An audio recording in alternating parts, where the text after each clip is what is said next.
Getting past the imposter wall. I've been watching this show called Suits, and it follows this protagonist who's very gifted. He's very intelligent. He has a photographic memory, and he's practicing law, but he doesn't have a law degree, and he never passed the bar. So technically, he's a fraud, and what he's doing is illegal. Now, the show centers around both his internal struggle, not feeling good enough to do the job that he loves, as well as the conflict that he deals, the hard conflict that he deals with, where what he's doing is technically illegal. So it's a really good metaphor about someone who possesses the skills but doesn't have the certification to do what they're doing.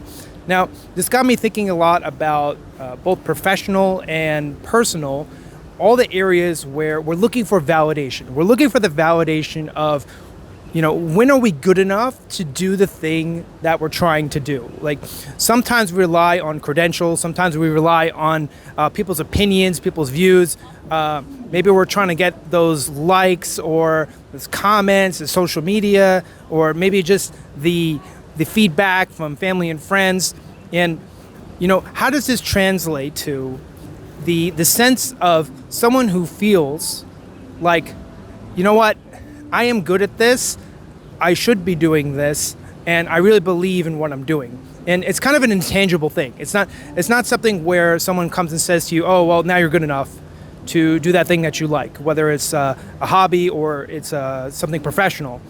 So in this video, we're going to be exploring how to get past that wall, that kind of invisible line in the sand between someone who feels like they are not good enough, not able to kind of deal with the criticisms that they might receive, versus someone who is just in the flow state and, has that kind of self-validation to do the thing that they want to do. First time failures. There might be this kind of universal law that the first time you ever try to do something, it's almost guaranteed to fail. Now, there were many times in my life where I tried to do something new and I just completely failed that first time. So for example, pretty much my entire career is centered around technology, writing code. And believe it or not, the first computer science class that I ever took, I was actually forced to withdraw. And the reason was, a couple of weeks in, I just started getting confused about some of the concepts. I didn't really understand what was going on. And I said, you know what, I'm pretty much doomed to fail this class, so I withdrew. And at the time, I really thought, this is never gonna happen. I'm just not smart enough. Only smart people can do software engineering, and I'm just kind of like, average intelligence, so I really need to stop doing this. Now, for whatever reason, I can't even remember why, but I just tried again. And that second time that I tried again was even more difficult because you had to take kind of two overlapping classes at the same time. It was a condensed class in summer. And that time I just completely blew it out of the water. I mean, it's not that I got an A, I think I got like a B or something, or a B+. But, I really was in love with the class, and that was really the beginning of my career. And if I didn't just try again, I mean, my entire life would be different. And there's been so many different examples in which the first time I tried to do something completely failed. So when I first learned, hey, you can go and talk to someone that you don't know in a bar, practicing social skills. I think the first time that I went out, I think it might have been 13 different times that I tried to talk to someone and they were just like, I don't want to talk to you. Nowadays, whenever I talk to someone, pretty much 100% of the time, there's some conversation, there's an exchange of social media and whatnot. So I don't even really know how that happened. I wouldn't even say that it was intentional. It was more that I just kept doing it. And the more that I did it, it just became intuitive. You could even say talking in front of this camera, which is actually quite difficult, by the way. The first time I tried to do this, I was really awkward. I was kind of mumbling my words. I didn't really have the confidence to speak to a camera. And I even have that video, and I go back and I look at it and I say, oh, that's so bad. Like, I can't even believe that I was so awkward on camera before. And I think that pretty much applies to anything. So even when it comes to, say, the professional realm. So my previous job was a blockchain job. And I remember the person who hired me, he said, hey, come on, do this blockchain. And I said, I never touched blockchain in my life. I know anything about it. I mean, I traded some Bitcoin once, but what did I really know about crypto? But he said, go ahead and join, see how it works. And what do you know, that became my job for almost like 4 years. And my current job, working in AI, working in cybersecurity, once again, didn't have any experience. The person who hired me said, come on, learn on the spot. And that's exactly what happened. So there's so many different times where I went to start something and I didn't really possess the skills yet. And when I started it, either I was starting from zero, or the first time I went to try and do that thing, I just completely failed at it. So we can't really judge the future of something, the long-term trajectory of the skill or the thing that we're trying to do based on how we perform the first time. It would be the equivalent of judging a human being by going and looking at a baby and say, oh, well, you're not good enough. I mean, they're not even really a person yet, right? And the same thing is happening when you go to do those skills for the first time. You're really starting from zero. So there's no real way to see how you're going to perform over the long term. And the only solution to this is to keep at it, keep repeating, and see how you perform over, instead of a week or a month, think in terms of, like, say, 6 months or a year or 2 years. And when you think in those terms, then you're going to see that first time failure is not necessarily going to translate to where you are later on. Unsolicited opinions. So there's something about human beings that we just can't seem to keep our opinions of others to ourselves. Whenever you're trying to do something that's in view of the public, if you're doing a skill and other people could see it, they're going to come and tell you what they think, whether that is positive or whether that is negative. Now, there's a little subtlety here, which is you would think that if people are coming and saying something positive to you, oh, you're doing really well with that, this would be a good thing. But there's something tricky here, which is when people come and tell you something positive about yourself, they're providing you some kind of judgment.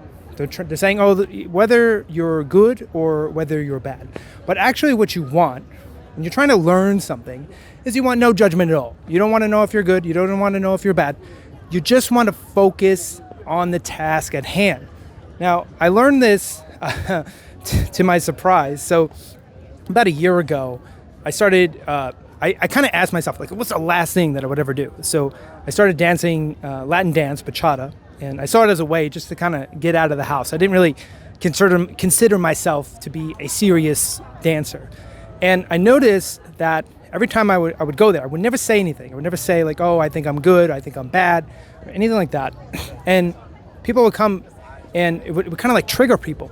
They would, either they give me some glowing comments like, oh, this is so good, you're proving so much.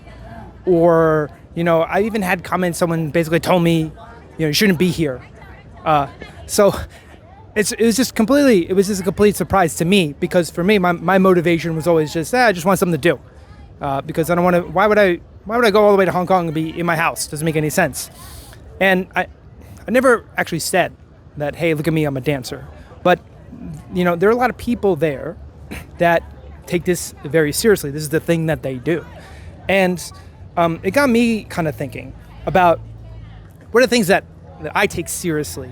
Like if, for example, if I met someone and they were, just learning astrology for the first time, like how might I respond? And I think whenever there's something that we're heavily invested in, some kind of skill, that when other people come into that domain, we might tell them what we think. And even if the intentions are good, we might not be helping them at all. So the thing here is that whenever you're trying to do something, even if you're trying to keep it to yourself, you will notice that you're going to get this feedback, whether you asked for it or whether you did it.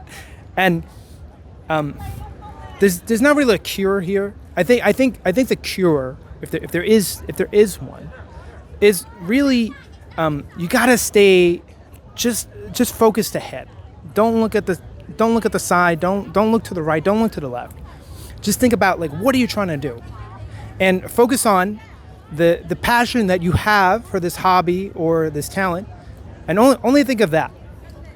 And the second thing that I learned here is, it's really up to you to decide, not for others to decide, when you think that it's the appropriate time to judge where you're at. So I would never want to receive any kind of feedback when I'm just starting something out, because kind of as I just said before, well, when you just start out, well, you're probably going to fail. So if in that computer science class, if I went in there and someone said, oh, you really suck at this, that would just kind of add to my anxiety that I already had. But whenever you're starting something, you're probably not going to be very good at it anyway. So what you need to do here is you kind of need to defer judgments. Wait till the time in which you actually feel like you have a grip on something, and then only later down the line does getting that feedback kind of really help. Now, the other kind of feedback, which is useful, I want to say like no criticism is useful, is when someone's giving you constructive criticism, but not just to just say what they think, but in an effort to help you. And if you have kind of close friends like that, it's going to help a lot. So always remember that when you try to do something, you're going to get that feedback whether you want it or not, and you're going to have to develop kind of the filter to filter it out until the appropriate time. Experience is the purest form of knowledge. Now, you can go around and read a ton of books, and what you might get from that is kind of an intellectual framing. You might call it the a priori from theory to practice approach. You have a lot of knowledge in your head, but what you don't have from reading a lot of books is muscle memory and all the details that go along with that. So I think like if you think of, say, moving your body. Now, you could watch other people move their body as much as you want, but you're never really going to learn anything. You're not going to internalize it until you do it yourself. And I noticed the same thing happened in pretty much every area that I have a skill in. So when it came to speaking on camera, there's no like magic trick to get better at it. The only thing you can do is just keep doing it. And as you're doing it, you get a kind of comfort with it. Now, I noticed this when I was playing guitar or playing drums. Now, a long time ago, I had to really think about what I was doing on guitar, like which chord it was. And I noticed that recently when I play, I'm just kind of like feeling it. It becomes more of a intuition. And when I'm doing something, say, software engineering, when I was first learning software engineering, I had to read about all the different concepts. I had to read about how to organize code, what are the different approaches and whatnot. But these days, I feel like when I'm coding, especially with AI, I'm doing it more from a feeling sense. Now that's something that's kind of hard to articulate, like what that means. But in general, it has to do with converting something that is something you have to think about a lot to something that just becomes intuitive, something that becomes subconscious, it becomes part of you. Now, the only way to really gain experience at something is just time and effort. Now, you could say there's a difference between, say, intentional effort or just kind of trying but not really trying. There's something to be said there. But in general, there's no shortcut to getting years of experience at something without doing the years of. So when it comes to you want to get better at something, really what you need to do is you just need to keep doing it.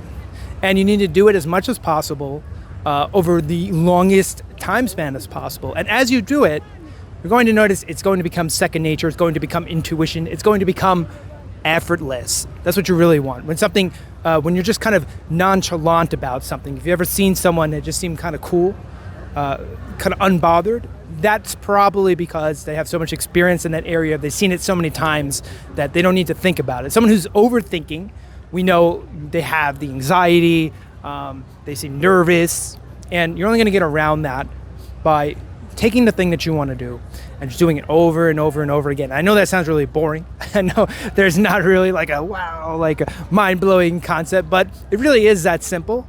And I think all the intellectual part about it is just finding the ways to convince yourself to stop doing nothing and to start doing it, and convincing yourself strongly enough, even when it's uncomfortable, even when you don't really want to do it. How do you talk to yourself in order to get yourself on the wheel of actually gaining experience in the area that you want to improve on? Who knows what you could be good at? Now, we all have our biases about ourselves. We may think I'm this kind of person or I'm that kind of person. And more importantly, I'm not that kind of person and I'm not that kind of person. So there may be skills, there may be hobbies, activities that when we think about ourselves, we just think, yeah, I would never do that. That doesn't fit me. That's not my personality. That's not the talents that I was born with. Now, this is kind of this can really stop you. This can stop you in a way that's just not very beneficial. And if you think about life, what is the point of life? The point of life is to kind of figure out who are you. And this is not something you're going to figure out in a year, in 5 years, in 20 years. It takes a lifetime, right? Now, when we go to do these activities that we've never tried before, as mentioned before, it's probably not going to turn out so well in the beginning. But as we improve in it, and we might not become the best. We might not become world class, say. That might be reserved for certain people. But we are going to learn quite a bit about ourselves. And when you see that you're able to do something that you thought you could never do, there's a part of you that kind of opens up. There's a part of you that expands. There's a part of you that grows. And it's a very satisfying feeling. Now, I had mentioned that a year ago, I got into the Latin dance, and my motivation there actually really was, I was like, I would never do that. This is not the kind of person I am. I am not a dancer in any way, shape, or form. So let me try to purposely do something that I feel that I'm not a fit for. And it's funny because it kind of sucked me in, and I found out a lot about myself that I wouldn't have otherwise found out if I didn't really take the time to try and learn this thing. And I learned a part about it myself that I thought was kind of a weak area. And in some ways it became, you could say, I don't know if I call it a strong area, but I would definitely call it at least like a medium area, something that I now have experience with. And this kind of goes to every skill. Now, I remember when I tried to talk to someone in a bar, I was like, no way, this is never going to happen. I am not that kind of person. I made all kinds of excuses. I made all kinds of rationalizations. And over time, as I started to do it, it really became a part of me. It's one of the kind of like one of the most fundamental things about myself. And I did that by kind of going against what I thought was uncomfortable. Even making this video, I only learned that my capability of doing it by actually trying to do it over and over again. And then as I started to do it, I started to say like, I noticed something was like slightly improved in that next video. So, the way to find out more about yourself, the way to discover yourself is just to go out there and to do it. And if you don't like it, you could always stop. There's nothing, there's no like commitment to continue, right? But you're going to learn so much about yourself as you try to go and do things that, you kind of work against your bias. Don't let your biases hold you back from something that could be quite enjoyable or an addition to your life. Ignore the critics, both internal and external. Now, there are going to be two critics when it comes to looking at yourself. So there are going to be people who come and tell you something, whether you ask them or not, the unsolicited opinions. But the other thing is when you internalize the judgment. You could be internalizing the judgment of society. You could be internalizing the judgment of your family, of your friends. It doesn't matter. And we have this voice going on inside our head, but it might not be purely our voice. And we might be simulating things that we've heard and saying, well, my family member said this about me, so I'm going to carry this around, and this is going to stop me from doing something because I feel like I'm not good enough, or I feel like I'm not a fit, because that's what they said. And it can be difficult to separate what you really think, what you think independent of anybody else and any influence, versus what other people have kind of planted the seed in your mind. And this is kind of a lifelong skill. This is really about finding yourself. And the thing is, we need to know when our own voice is stopping us versus the voice of others is stopping us. And we need to look at this not in a negative way, but or not even in a positive way. You know, it's like I had mentioned, sometimes even positive compliments can kind of throw you off track because now you're seeking more of that. You know, you need to look at it in a neutral way. So someone has said something, they said, oh, you're good at this or you're bad at this.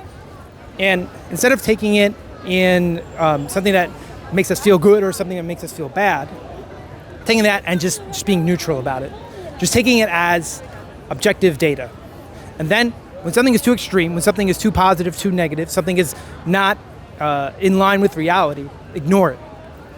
And build the strong filter. Because I can tell you this, if I didn't have a pretty strong filter right now, there's no way I'd be standing in the middle of a square in Hong Kong on a camera, people looking at me as I'm talking to myself, right?